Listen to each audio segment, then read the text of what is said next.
네, 하나님 말씀 찾겠습니다. 신약성경 마태복음 1장입니다. 1장 18절부터 25절까지 말씀입니다. 신약성경 마태복음 1장 18절부터 25절까지 말씀입니다.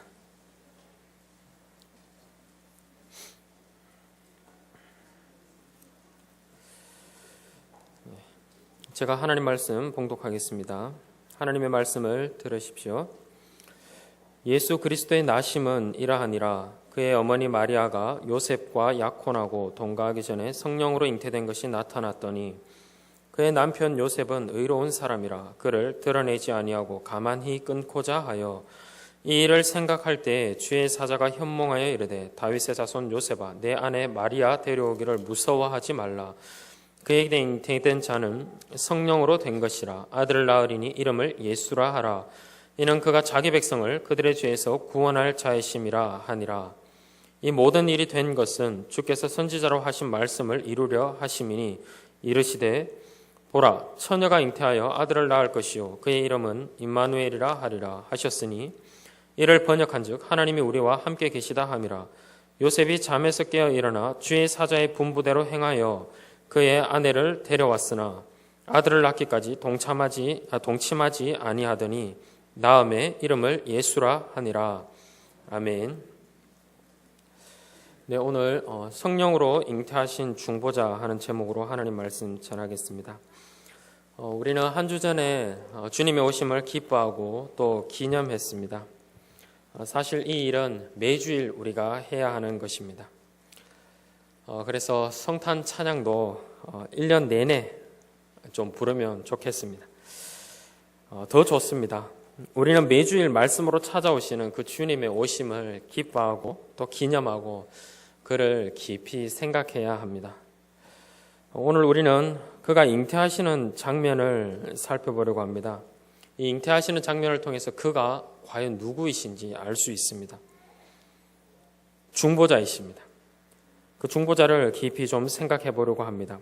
그는 성령으로 잉태하신 우리의 중보자이십니다. 오늘 우리가 읽은 이 본문은 복음서, 특별히 신약에서도 가장 첫 번째 장입니다. 신약을 시작하면서 마태는 우리에게 복음을 전해주고 있습니다. 본문에는 주의 사자가 등장하고 주의 사자는 요셉에게 가서 복음을 전파합니다. 주의 사자를 통하여서 삼위일체 하나님께서 어떻게 구원을 이루어 오셨는지 나타납니다. 특별히 마리아가 성령으로 잉태하였다 하는 이 내용 자체가 삼위일체 하나님께서 그 백성을 위하여 구원의 일을 행하신 것입니다. 요셉은 천사가 전해준 이 복음을 듣고 그제서야 마리아를 데려옵니다. 복음을 받아들이는 것입니다. 교회는 이 선포된 복음을 듣고 믿음으로 이렇게 복음에 참여하는 것입니다. 오늘 그 내용에 대해서 한번 살펴보도록 하겠습니다. 먼저 18절부터 19절까지는 구약교회의 성도는 동정녀 마리아의 잉태를 믿지 못했다 하는 제목으로 말씀을 전하겠습니다. 구약교회의 성도는 동정녀 마리아의 잉태를 믿지 못했습니다. 이 18절 보시면 오늘 본문은 예수 그리스도의 나심에 대한 기록이다 이렇게 말씀을 시작하고 있습니다. 18절의 나심, 이 나심이라는 단어는 1절에 보시면 게보라 하는 단어가 있는데 이 단어와 동일한 것입니다. 1장 앞부분을 보시면 게보라 해서 족보를 이렇게 적어 놓은 것 같습니다. 하지만 이것은 단순한 족보를 넘어서 하나님께서 교회를 어떻게 구원해 오셨는지 기록한 것입니다. 이는 삼위일체 하나님의 구원에 관한 기록입니다. 하나님께서 누구를 사용하시고 교회를 어떻게 인도해 오셨는지 그것이 아주 압축적으로 담겨 있습니다. 오늘 보면 18절부터도 역시 삼위일체 하나님께서 구원의 역사를 어떻게 이루셨는지에 대한 기록입니다. 예수 그리스도의 나심은 이러하니라.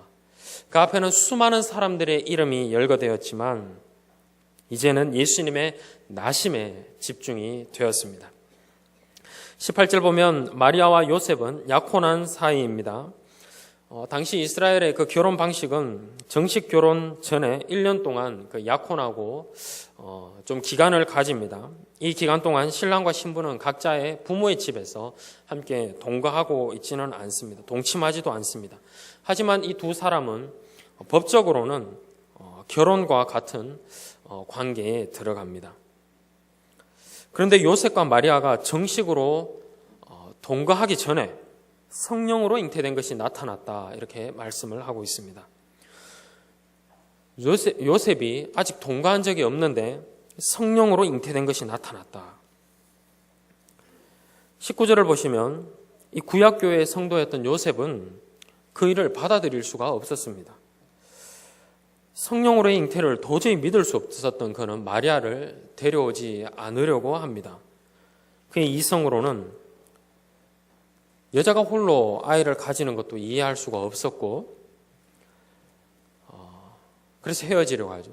그런데 그뿐만 아니라 요셉은 19절을 보시면 의로운 사람이라 이런 말씀을 하고 있습니다. 그는 하나님의 율법을 따라 살고 있는 사람인데 어찌 약혼한 사람과 동거도 하기 전에 아기가 생겼는데 그를 받아들일 수가 있겠습니까? 이 의로운 사람이라 하는 것은 율법을 잘 지키는 사람이라는 의미입니다. 요셉은 구약 교회에 속하여서 율법 아래에 있던 사람입니다. 이는 율법 아래에 있는 사람입니다. 구약에서 의의 기준은 이 율법을 잘 지키는 것입니다. 그는 율법을 잘 지키는 의로운 사람이다. 그는 결혼 언약을 깨뜨린 이 마리아를 율법에 따라서 대하려고 합니다. 신명기 22장에서 그것을 잘 가르쳐 주는데 한번 띄워주시기 바랍니다. 신명기 22장 23절 24절을 보시면 먼저 약혼한 후에 동침하기 이전에 약혼한 후에 어떤 남자가 그를 성읍 중에서 만나 동침하면 약혼 관계 이외에 다른 관계를 이야기를 하는 것입니다. 그러면 24절을 보면 너희는 그들을 둘 다 성읍문으로 끌어내고 그들을 돌로 쳐서 죽이라, 이렇게 말씀을 하고 있습니다. 그런데 요셉은 자신 외에 다른 남자와 동침한 마리아를 그냥 보내주려고 합니다.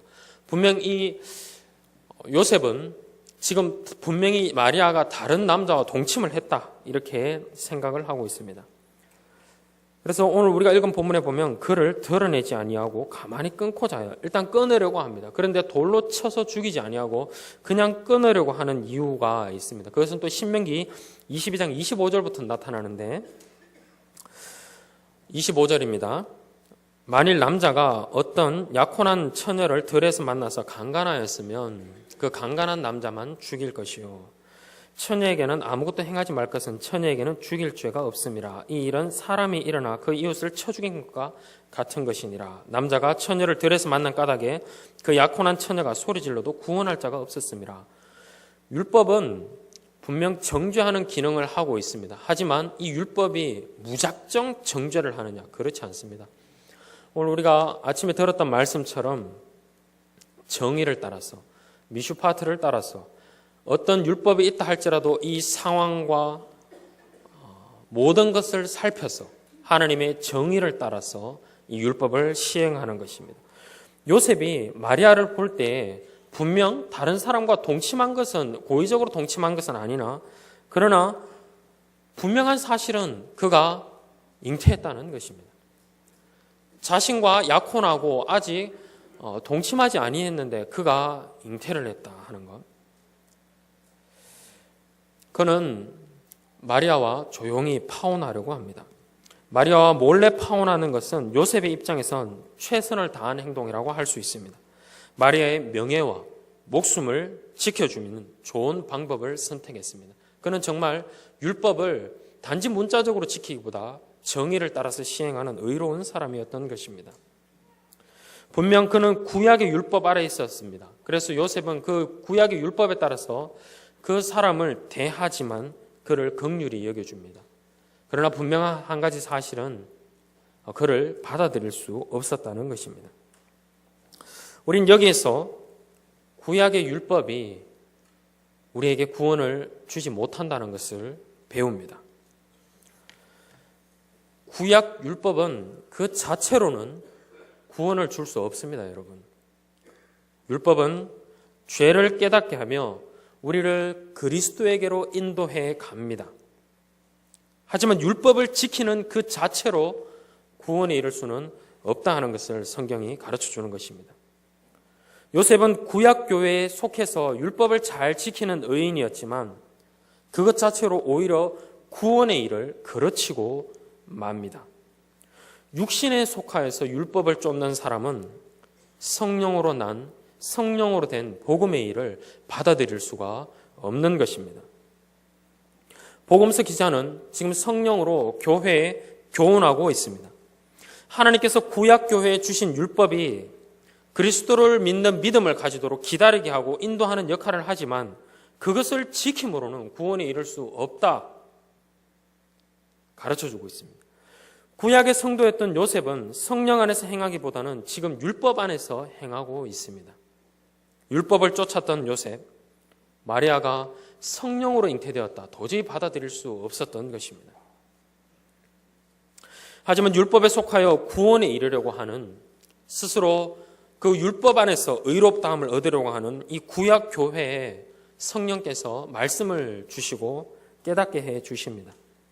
하나님의 구원은 우리가 율법 지킴으로 우리의 어떤 행위 그 자체로 쟁취할 수 있는 것이 아니라 하는 것을 가르쳐주고 있습니다. 하나님의 복음은 우리의 지식과 우리의 경험을 뛰어넘는 것입니다. 그래서 성령으로 나지 아니한 사람은 동정녀의 잉태를 거부할 수밖에 없는 것입니다, 여러분. 성령으로 나지 아니하는 사람, 율법을 지키는 것 같으나 복음을 대적할 수 있다 하는 것을 말씀하고 있습니다. 하나님이 사람이 되셨다는 것, 그가 우리 죄를 위해서 죽으셨다 하는 것, 그러나 다시 살아나셨고, 이것이 여러분 성령으로 나지 아니하고 믿을 수 있을 것 같습니까? 결코 믿을 수 없는 것입니다. 이것은 이 동정녀 마리아의 잉태, 하지만 이 동정녀 마리아의 잉태는 우리가 성령으로 고백해야 할 내용이긴 합니다. 우리는 성령께서 가르쳐 주실 때, 우리에게 믿음을 주실 때 이것을 고백할 수 있습니다. 우리의 능력으로는 할 수 없지만 성령으로 말미암아 할 수 있습니다. 그렇다면 성령께서 우리에게 어떻게 이 고백을 하게 하실까요? 20절부터 23절까지 그 내용이 나타납니다. 동정녀 마리아의 잉태는 말씀 사역을, 복음 전파를 통해서 깨닫고 믿을 수 있다 하는 것입니다. 마리아를 통해서 성령으로 임신을 했다는 사실을 요셉이 들었습니다. 그리고 곰곰이 생각하기 시작합니다. 20절에 이 일을 생각할 때, 이것은 이 일 때문에 고민이 많았다 하는 뜻인데, 고민하고 갈등하고, 특별히 이 단어는 하나님의 뜻이 과연 무엇인가, 왜 이런 일이 일어났을까 할 때, 고민했다 할 때 사용하기도 된 한 단어입니다. 요셉은 마리아의 말을 듣자니, 천사의 말을 듣자니 이해를 잘 할 수 없고, 마리아의 이 상황을 보자니 도저히 받아들일 수가 없고, 참 고민하면서 파혼하려 했습니다. 마리아를 데려오기를 무서워하고 있다 하고 말씀합니다. 율법 아래 있던 구약교회 성도는 복음을 접했음에도 불구하고 아직 두려워합니다. 아직 성령께서 복음을 온전히 계시하시고 믿게 하시기 이전이기 때문입니다. 그때 천사가 나타났습니다. 주의 사자가 현몽하여 이르되, 꿈을 통하여서 가르쳐 준다는 의미입니다. 구약교회의 성도들은 꿈을 통하여서 주님의 복음을 들었습니다. 하나님의 천사가 꿈에 나타나 요셉에게 말씀합니다. 한글 성경에는 잘 안 나와 있지만 여기에 이런 표현이 있습니다. 주의 사자가 현몽하였다고 할 때 그 앞에 보라 하는 표현이 붙어 있습니다. 요셉이 지금 의심하고 고민하고 있는데 천사가 나타나 보라 하고 딱 깨우쳐 주는 것입니다. 고민을 해결할 방법이 여기 있다 하고 가르치는 것입니다. 천사는 요셉에게 복음을 전파해 줌으로 이제 믿음을 일으킵니다. 천사가 요셉에게 동정녀 마리아, 그가 성령으로 잉태한 것이다 하는 것을 믿게 합니다. 이 천사의 말은 세 가지로 정리할 수 있는데, 먼저 첫 번째로는 마리아의 잉태는 불륜이 아니라, 다른 일이 아니라 성령으로 난 일이라는 것입니다. 둘째로는 성령으로 잉태해서 태어날 아들의 이름을 예수라 하라. 세 번째로 이 성령으로 잉태함은 구약의 예언이 이루어진 것이다. 이 여러 가지 일들을 말하면서 복음을 가르쳐 줍니다. 한 가지씩 간략하게 좀 살펴보겠습니다. 먼저 20절에서 마리아의 잉태는 성령의 역사임을 가르쳐 줍니다. 성령의 역사를 통해 다윗의 자손으로 메시아가 날 것이다. 천사는 요셉을 이렇게 부릅니다. 20절을 보시면 다윗의 자손아 이렇게 부르고 있습니다. 그리고 마리아를 데려오라. 구약교회 성도들은 구원자가 다윗의 자손으로 오신다는 것을 이미 여러 번 들었습니다. 천사는 요셉에게 다윗의 자손아 하고 부르고 있습니다.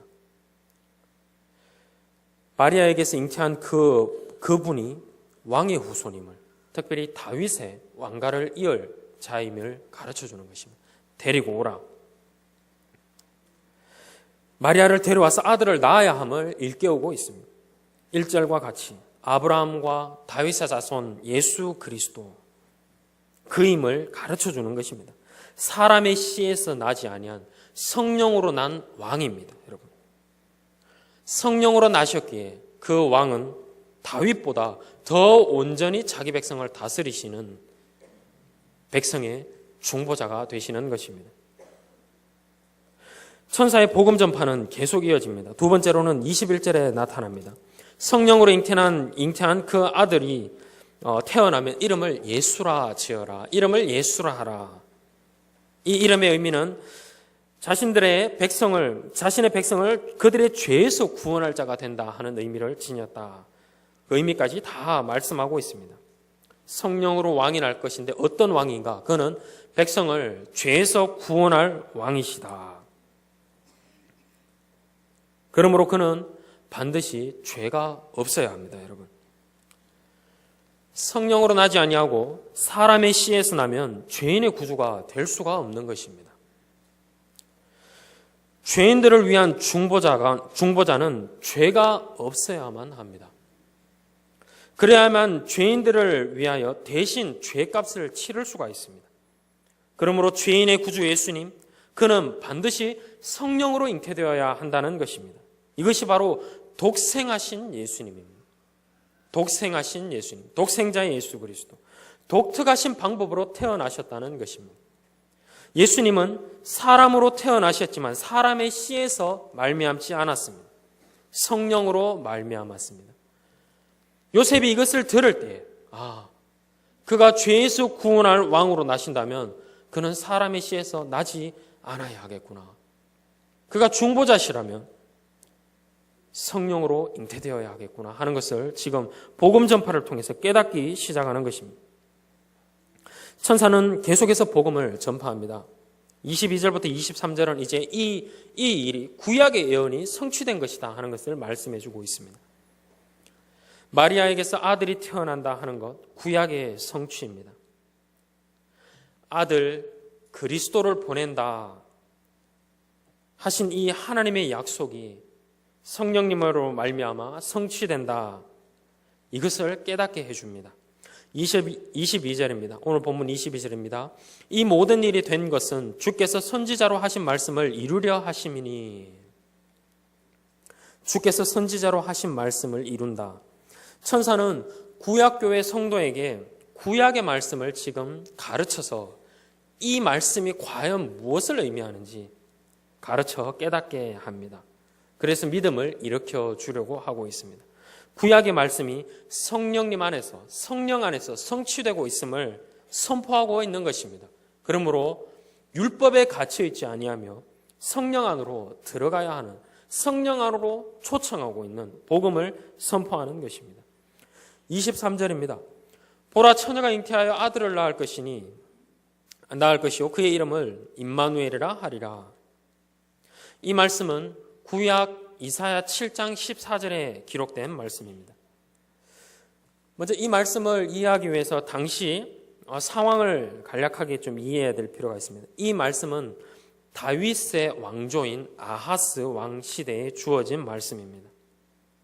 다윗 왕은 이미 죽었고 그 후손 아하스 왕이 통치하고 있을 때였습니다.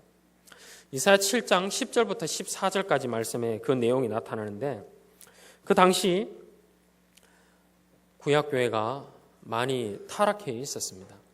하나님의 말씀을 버렸고 이방 나라가 구약교회를 압제하고 있었습니다. 많이 괴롭혔습니다. 그때 여호와께서 아하스 왕에게 말씀하십니다. 이사야 7장 10절을 좀 띄워주시기 바랍니다. 여호와께서 또 아하스에게 말씀하여 이르시되 너는 내 하나님 여호와께 한 징조를 구하되. 여호와께서 아하스 왕으로 말미암아 구원을 베푸시려고 징조를 구하라 명령을 하십니다. 징조를 구하라. 그런데 이사야 7장 12절을 보시면 아하스가 이르되 나는 구하지 아니하겠나이다. 나는 여호와를 시험하지 아니하겠나이다. 하나님께서 이사야 선지자를 통하여서 징조를 구하라 말씀하셨는데 그리하지 아니하겠나이다 하고 대답합니다. 이에 하나님께서 이사야를 통하여서 말씀하십니다. 13절입니다. 다윗의 집이여 원하건대 들을지어다. 다윗의 집이여 내 말을 들을지어다 말씀하고 있습니다. 믿음 없어서 구원자를 요청하지 아니하는 그 다윗의 집, 그 왕을 보고 한탄하시면서 말씀하시는 것입니다. 그리고 그 말씀, 다윗의 집이여 내 말을 좀 들어보아라. 내 말을 들어보아라. 그러면서 오늘 본문 마태복음 1장 23절을 말씀하신 것입니다. 보라, 처녀가 잉태하여 아들을 낳을 것이요 그의 이름을 임마누엘이라 하리라. 이 징조를 구하지도 않았는데 주시는 것입니다. 구하지 아니하는 다윗 왕조에 주시는 것입니다. 지금 이 천사, 요셉에게 나타난 이 천사는 믿음 없음에 징조를 받아들이지 아니하는 다윗 왕가에 말씀하고 있습니다. 다윗의 자손 요셉에게 천사가 말씀하고 있는 것입니다. 보라, 처녀가 잉태하여 아들을 낳을 것이요. 구약에 속하여 새 언약의 복음을 지금 받아들이지 못하고 있는 요셉입니다. 그에게 성령께서 믿음을 일으키고 계십니다. 이 징조가 구약에서도 주어졌지 않느냐. 이 징조가 너에게 임하니 받아들이라 말씀하고 있는 것입니다. 요셉이 믿고 따르던 이 율법, 그것은 성령 안에서 더욱 온전해지는 복음이 됩니다. 천사가 지금 율법 버리라 이야기하지 않습니다. 성령 안에서 구약의 말씀이, 이 율법이 모두 성취된 것, 그것을 믿어라 하고 계십니다. 자녀를 가질 수 없는 이 처녀의 몸에서 새 생명이 잉태한다는 것, 율법으로는 이해할 수 없는 일이죠. 그러나 이 말씀이 지금 성령으로 성취되고 있으니 성령님은 하나님의 말씀을 성취하는 분이시니 믿어라, 복음을 전파해주고 있는 것입니다. 여기 이사야의 예언이 이루어져서 처녀가 잉태한다는 것에 또 다른 의미가 하나 더 있죠. 임마누엘입니다. 임마누엘은 하나님이 우리와 함께 계시다 하는 의미입니다. 하나님께서 사람이 되셔서 자기 백성과 함께 하신다는 것입니다. 여기에는 하나님이 사람을 구원하는 방법이 들어있는 것입니다. 그는 사람의 중보자로서 사람으로 오셔서 사람과 함께 하시는 분이십니다. 하나님이 사람이 되셔서 우리 사람이 지고 있는 모든 죄짐을 지십니다. 사람과 함께 하신다고 하는 말은 사람을 위하여서, 죄인인 우리를 위해서 일하신다는 것이며 사람의 죄를 위하여서 그 몸을 희생하시겠다 하시는 것입니다. 하늘의 영광을 다 버리고 우리와 죄인과 함께 하시는 그 하나님이십니다. 그는 죄인들을 위하여서 사람이 되셨습니다. 그는 사람이 되셔서 사람의 모든 연약함을 다 체휼하신 하나님이십니다. 그리고 짊어지셨습니다. 그가 사람이 되지 아니하셨다면, 사람이 되지 아니하셔서 우리와 함께 하시지 아니하셨다면 사람이 지은 죄를 결코 대신 질 수가 없는 것입니다. 여러분, 그가 우리와 함께 하신다는 이 말은 우리와 같은 사람이 되셔서 우리 죄를 위해서 죽으신다고 하는 말과 같은 것입니다. 그는 우리의 중보자이심을 천사가 가르쳐주고 있는 것입니다. 이사야 선지자가 말했던 징조입니다. 보라, 처녀가 잉태하여 아들을 낳으리니, 징조가 지금 성취되고 있다는 것입니다. 죄인의 중보자가 되시기 위하여 사람이 되셨지만 그는 죄가 없으신 분이시다. 왜냐하면 성령으로 잉태하셨기 때문입니다. 중보자는 반드시 성령으로 잉태되셔야 합니다. 하나님께서 주신 징조입니다. 처녀가 잉태하여 아들을 낳는 것입니다. 구약의 말씀을 성령께서 지금 성취하고 계십니다. 천사는 구약교회의 성도인 요셉에게 삼위일체 하나님의 구원 역사를 지금 선포하고 있습니다. 복음인 것입니다. 마리아의 잉태가 삼위일체 하나님께서 행하신 일임을 가르쳐주고 있습니다. 성자 하나님이 사람으로 잉태하셨는데 이는 성부 하나님께서 약속하신 것이며 이 일을 성령 하나님께서 이루고 계시다. 복음입니다. 요셉은 이 징조를 받아들입니다. 성령께서 믿게 하시고 깨닫게 하셨기 때문입니다. 그리고 24절부터 25절을 보시면 이제 요셉은 동정녀 마리아의 성령 잉태를 믿음으로 구원에 참여합니다. 마찬가지로 우리 교회도 동정녀 마리아의 성령 잉태를 믿음으로 이 구원에 참여해야 하는 것입니다. 24절에 요셉은 천사의 말을 듣고 곧장 그 말에 순종합니다. 주의 사자의 분부대로 행했다 합니다. 천사의 말을 듣고 마리아의 임신이 성령으로 된 것임을 믿게 된 요셉은 천사의 명령대로 마리아를 데려왔다, 이런 표현을 하고 있습니다. 데려왔습니다. 여기 데려오다는 말은 받다, 취하다 하는 의미를 가지는데 신앙을 받아들이다 할 때도 사용된 단어입니다. 골로새서 2장 6절인데 너희가 그리스도 예수를 주로 받았으니, 예수를 주로 받았으니, 데려왔으니 하는 동일한 단어입니다. 요셉이 마리아를 데려오는 것, 이것은 처녀 마리아를 통해서 성취되는 삼위 하나님의 그 구속 역사를 받아들인 것입니다. 다윗의 후손으로서 징조를 받아들인 것입니다. 천사의 복음 전파로 말미암아 믿음이 일어났습니다. 단지 한 여자를 아내로 받아들이는 것 이상입니다. 하나님의 구원 역사를 믿고 받아들이고 그것에 동참하는 것입니다. 25절에 요셉은 천사의 말을 믿고 예수님이 태어날 때까지 아내와 동침하지 아니했다. 하나님께서 이루시는 이 구원의 믿음으로 지금 참여하고 있는 것입니다. 복음을 믿는 성도는 복음의 말씀이 성취되기를 위하여 살아가는 것입니다.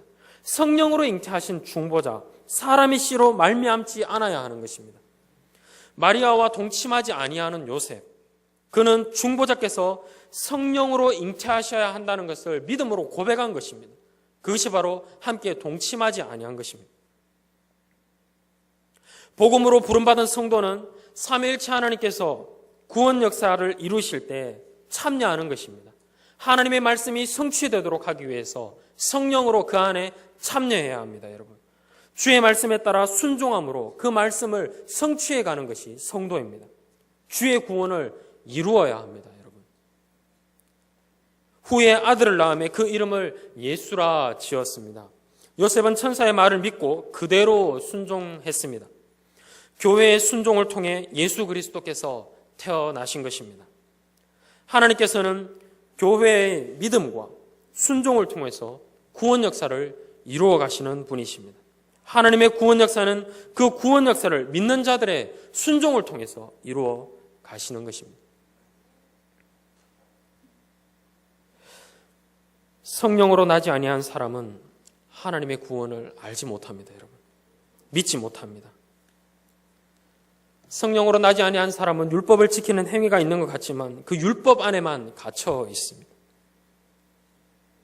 그리고 그 율법을 이라해서 율법을 지켜서 구원을 이루어 보려고 하지만 우리의 행위로는 구원이 나지 않음을 성령께서 우리에게 가르쳐주고 계십니다. 하지만 성령께서 이 교회를 긍휼히 여기십니다.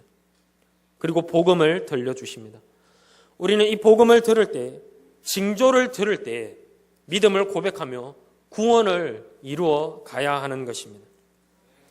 성령으로 잉태하시고 성령으로 십자가를 지시고 성령으로 부활하신 주님께서 성천하셨습니다, 여러분. 그리고 새 언약의 복음을 붙드는 교회에 이 성령을 부어주셨습니다.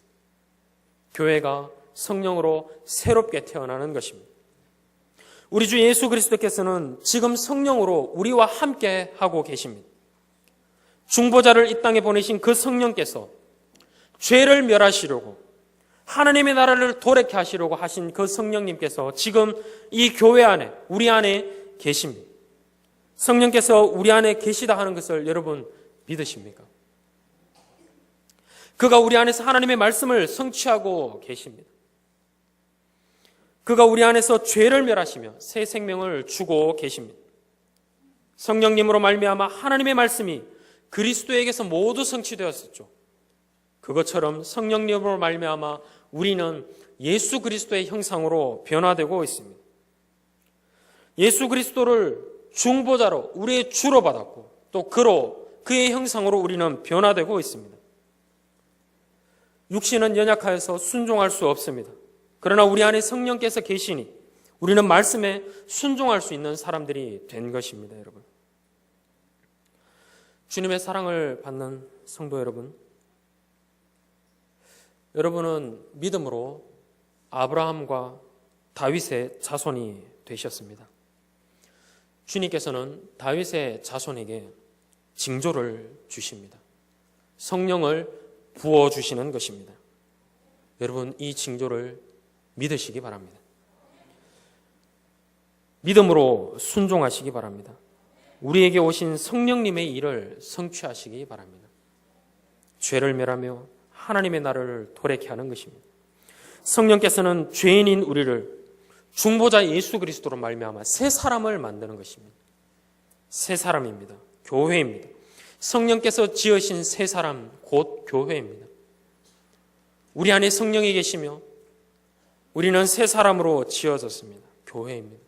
여러분 부디 2018년 교회로 살아가시기 바랍니다.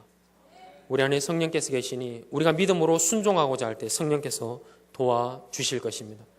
죄를 멸하며 하나님의 나라를 도래케 하는 새 사람, 그 새 사람 교회로 살아가시는 우리 성도님들이 되시기를 바랍니다. 기도하겠습니다.